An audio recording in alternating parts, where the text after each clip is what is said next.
to the Eileen the Mastiff channel. We're here today to talk about bath time.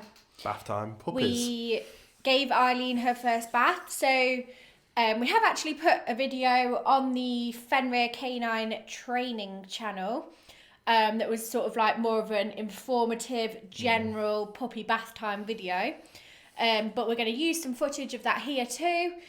So if you want more of a informative, training-based video, go and check that one out. This one, we're going to talk about Eileen specifically and how she handled it, basically. Yeah. And is that the plan? I mean, that is exactly the plan. And it went pretty good. I imagine people have been asking you questions about kind of bath time, bathing, those kind of things. So how often we should be doing it and making sure they like it, really. Yeah. Which is always... I say that's very kind of standard 2 questions. So I think the how often you should be doing it is, first of all, I'm not a groomer. So I think the kind of the official answer is it always changes, it varies, it depends on breed. For Mastiffs, you can probably get away with doing it kind of once a month, once every other month, but that depends on kind of where you live, kind of what kind of places you're venturing out. We're out in the middle of the countryside. She has access to the pond, to a big garden, the paddock over the other side, covered in mud, constantly digging and scooping and playing with other dogs. So yeah, she's getting covered in slobber and mud and bits and bobs that maybe if you live in a busy town or kind of more city environment and you're walking on like pavements, you're going to probably need to bath your dog less. With Mastiffs as well, it's not just bathing, but also like because of all their wrinkles and stuff, you have to clean them. So even if we're not bathing her often, then we have to like, lift up all her excess skin and give it a bit of a wipe and stuff like that. You've got to keep those areas clean or they can get infected, can't they? Like skin infections and stuff. So that's like, again, a pretty Mastiff specific thing. But that's something you've kind of been doing, haven't you? You've been doing more like with just using baby wipes and getting in between. You notice it seems to happen kind of on like a belly, doesn't it? Because she's got so much loose skin. If she goes out and plays and she'll be playing with the other dogs and when they're mouthing each other and getting a bit slobbery, like the folds will almost stick together, don't they? So you have to kind of peel them out, give them a good clean, make sure they're dry, otherwise... It's getting slightly better as she's getting bigger, but when we first had her, and she was obviously like chunky, but quite low to the ground still, so she would pick up a lot of stuff within those skin folds. And then I think as she gets bigger, it'll be her own slobber as well, won't it? As well as other people's. So...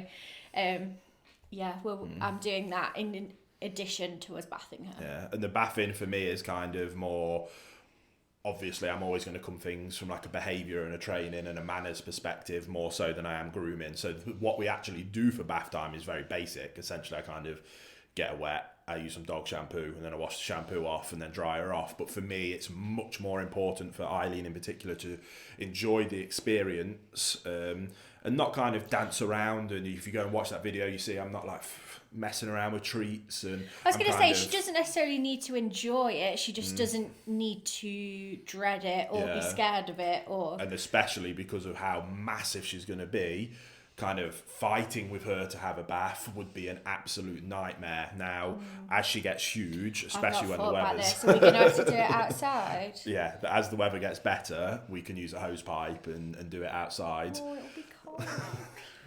Yes, but dogs are more... You can clean a dog down with a hose pipe. Don't feel bad for them, but yeah, that'll be one thing that we do. But then also that she's just gonna have to get used to kind of being lifted up and in a bath and out of bath is going to be difficult. We'll have to get around, and if she's freaking out and trying to jump out, it's just people could get hurt, genuinely, not to sound like too kind of dramatic. So for me, it was more about kind of using my leadership and relationship to coach her through. I just need you to be calm here. You need to not freak out, and I need you just to remain relaxed. Now, if we can make it a really positive, nice experience, I don't want to make it like a playful, excitable experience, because that could be almost as bad. Yeah, but I want to make it just a chilled, relaxed, happy experience. You're going to get some nice fuss from me. I'm going to give you a really good massage. I'm going to tell you you're a good girl, and then I'm going to take you out. But I just need you to be calm and relaxed. And it's one of them things when she's never been tiny, but when she's been a little puppy and you can lift her and it's so cute to look at her trying to jump out of the bath and looking at her playing and splashing. So, okay, yeah, that's cute now, but when she's 200 pounds, that's like I say, people can get hurt. It'll be a disaster. We've got little kids. Our boys are going to want to be part of bath time. It's just a fun experience for them, especially when she comes out and she do the shakedown. Jackson, our 2-year-old, will be giggling his head off, won't he?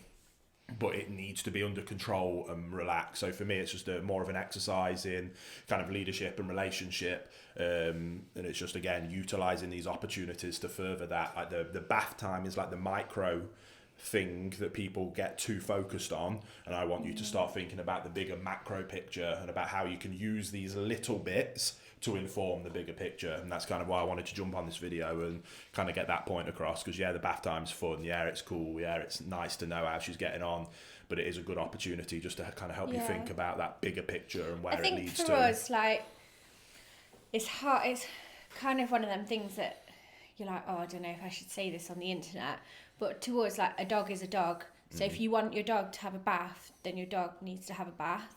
And I think it is a temptation to get wrapped up in, like, well, what about this or what about that? But, like, if your dog's dirty, then they need a bath, don't they? I'd say that, and I kind of touched on this in the training channel video, but you say, like, our dog's a dog, but I see it exactly the same as our kids.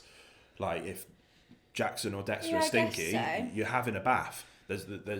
We're not negotiating. I'm not going, if you have a bath, you can have an ice cream. You're having a bath because you're dirty and you need to be clean and have good hygiene. I've not thought about it like that.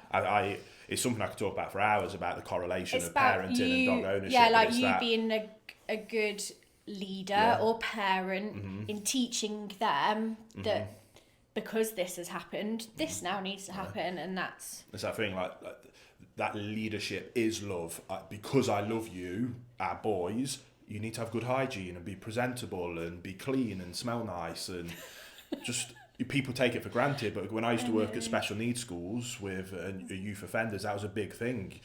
Some of the kids that had come in from neglectful abuse backgrounds, we take it for granted, and a lot of people that watch take it for granted that you have clean clothes and you wash yourself, but we'd have kids that had come in that were wearing the same clothes for weeks on end and had no hot water, and we had to coach them through how to have a shower and cut your nails, and like it's kind of Maslow's hierarchy of need from a psychological perspective, and it's about building those bottom foundation layers of those kind of needs and meeting their needs. And with parenting and dog ownership, this is one of those things that, because I'm not going to dance around, I'm not going to be soft about it, but it comes from a place of love. But we're just going to get it done, and we're getting it done because I'm telling you we're getting it done, and it's my job because I care about you, because I love you, to do this thing.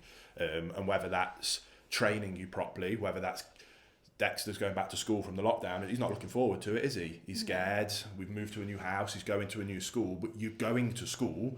As much as it is going to hurt us to see him get upset and be nervous and anxious, we have a responsibility as his leaders and his parents to set him up for success, to push him out of his comfort zone. And I think one of the things, I think sometimes people are too soft with parenting and with dog ownership and bath time. Again, it's just an opportunity to kind of know this is happening. And if you have that mindset about everything, then you're going to set yourself up for success. And you're giving me your waffling look. So I'm going to shut up now and let you talk. I was just thinking, like, this is a video about bath time, and then it's like turned into a full psychological examination of Maslow's hierarchy of needs. But yeah, I think there's learning opportunities to be taken everywhere, dear, and it's often in the little things where the big things happen. So we gave Eileen a bath. Yeah, she got bathed and it was fine. And it was fine because this literally could have been the shortest video ever, and now it's turned into one of the longest. I'll let you wrap it up then. Wrap it up, say your goodbyes. Okay. We gave Eileen a bath. It was fine. I think... Oh, actually, I do want to address, there was like one comment on the training channel that was like, she isn't liking this, her tail's between her... I probably shouldn't do it. Sorry.